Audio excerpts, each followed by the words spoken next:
New York Congressman Steve Israel, who is chair of the Democratic Congressional Campaign Committee, is helping Democrats shape that midterm message. Always good to see you, Congressman. Thanks for coming in.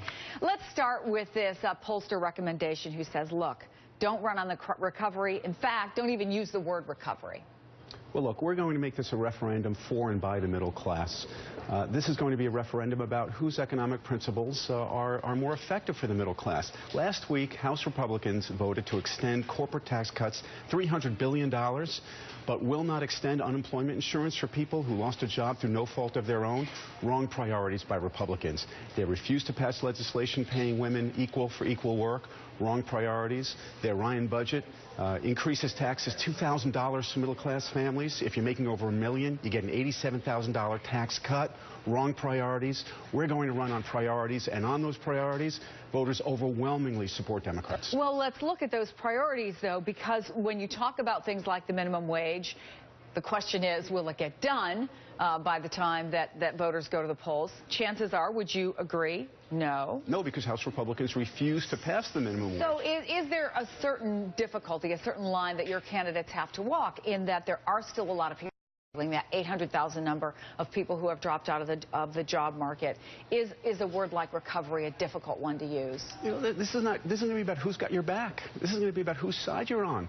And our candidates are going to talk about the fact that House Republicans refuse to pass the minimum wage, but have passed $40 billion in minimum subsidies for the biggest oil companies on earth. When you focus on priorities, when you focus on who's got your back, Democrats do very well with voters, and that's why this is going to be a referendum on those critical middle-class growth issues. Well, let's look at that new USA Today Pew poll, and by a 12-point margin, independent voters, and we heard what Robert said about turnout, but independent voters say Republican policies will do more for the economy than the Obama administration. Look, this is a message you guys have had for a while. The president has been out there. He's been traveling the country. He's been talking about income inequality. He's been talking about fighting for the middle class. When you look at polls like that, why do you think that this is not resonating more? Well, you know, Chris, you show me a poll, I'll show you a moment in time, and I'll show you a poll that contradicts the poll you're showing me. 65% of voters support Democrats on the minimum wage. 70% of voters support Democrats in paying a woman equal for the same job as a man. 70% of voters support passing comprehensive immigration reform. And as you get deeper into the cycle, as we get closer to the election, people will be focusing on those issues, those priorities, and supporting our fight for them in those priorities. Another issue that the Republicans think works for them is Benghazi, and they've dramatically escalated with their probe. Speaker Boehner forming a select committee on Benghazi. Big topic on the Sunday talk shows. Let me play for you what former Obama advisor David Plouffe had to say along with Congressman Peter King. When you're talking about 4 Americans being murdered, the government, the president, the State Department, the CIA, the National Security Council have an obligation to tell the truth, and they've not done that to this time.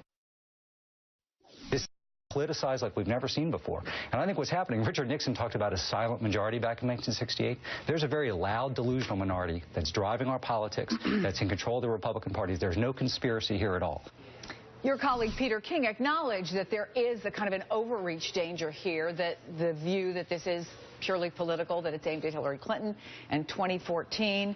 But would there be some value in taking all these disparate elements, putting them together in a select committee, and getting something out of this once and for all? Well, they've been doing that and doing that and doing that. The only jobs House Republicans have created in this economy are jobs for more lawyers, to issue more subpoenas, to investigate more Democrats. So you believe the Democrats should boycott? Look, I believe that everybody in Congress should be focusing on rebuilding the middle class. I'll let Democrats choose to do whatever they... Should Democrats boycott? I would rather another select committee, another investigation, and more partisanship. Those are the last things we need right now in Washington, D.C. You have to look long-term, though, what it might mean for Hillary Clinton in 2016. And do you think it will be a topic of discussion in some of these tougher states, some of these tougher districts this November? Chris, that's what this is about. That is what the motivation is for these Republicans. They want to make this a partisan issue. They want to keep focusing on it. By the way, Republicans who are beset with scandal, Mike Grimm, McAllister, Radel, they have to do everything they can to try and shift where they can, and that's what this is about. It is a political stunt. Everybody knows it's a political stunt. It's designed to animate their base. But is it raising money for them? Yes. Part of that, too. Yeah. Steve Israel, always good to have you here.